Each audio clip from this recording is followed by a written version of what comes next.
Deputy റേഞ്ചറുടെ വാഹനത്തിനു നേരെ കാട്ടാനയുടെ ആക്രമണം. വെള്ളിയാഴ്ചയായിരുന്നു സംഭവം. ആറളഫാം 6-ാം ബ്ലോക്കിൽ വെച്ചായിരുന്നു ഡെപ്യൂട്ടി റേഞ്ചർ കെ ജിജിലും സംഘവും സഞ്ചരിച്ചിരുന്ന ജീപ്പിനു നേരെ കാട്ടാനയും കുട്ടിയാനയും പാഞ്ഞെടുത്തത്. ഫാമിൽ നിന്നും ആനകളെ തുരത്തുന്ന ജോലിക്കിടെയാണ് ആനയുടെ ആക്രമണം.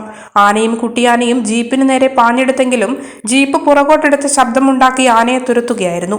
തലനാരിഴയ്ക്കാണ് സംഘം ആനയുടെ മുന്നിൽ നിന്നും രക്ഷപ്പെട്ടത്. കുട്ടിയാന കൂടെയുള്ളതുകൊണ്ടാണ് ആന കൂടുതൽ അക്രമാസക്തമായത്. ആറളം പുനരധിവാസ മേഖലയിൽ നിന്നും ആനകളെ തുരത്തുന്നത് ശനിയാഴ്ചയും തുടരുന്നുണ്ട്. ബ്ലോക്ക് 13-ലെ ഓടക്കാട് മേഖലകളിലാണ് രാവിലെ തിരച്ചിൽ ആരംഭിച്ചിട്ടുള്ളത്. വെള്ളിയാഴ്ച രാത്രി ബ്ലോക്ക് 10-ലും 13-ലും വിവിധ സ്ഥലങ്ങളിൽ ആന ഇറങ്ങിയിരുന്നു. RRT സംഘമെത്തി ബ്ലോക്ക് 10-ലെ കേളപ്പന്റെ വീടിന് സമീപത്തു നിന്നും 13-ൽ മാധവിയുടെ വീടിന്റെ സമീപത്തു നിന്നും കോട്ടപ്പാറ വാസുവിന്റെ വീടിന് സമീപത്തു നിന്നും രാത്രി ആനയെ തുരത്തിയിരുന്നു. കുട്ടീനെ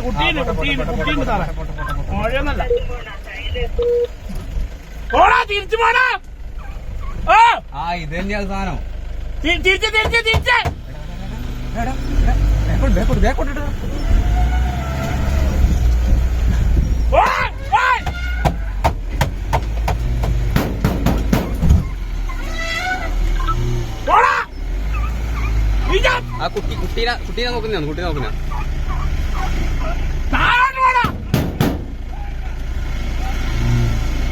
എടാ ഹെലിപ്പാഡിന്റെ ഭാഗത്തേക്കാന്ന് കയറി പോകുന്ന ചാർജ് ചെയ്യുന്നുണ്ട് കുട്ടികളുണ്ട്.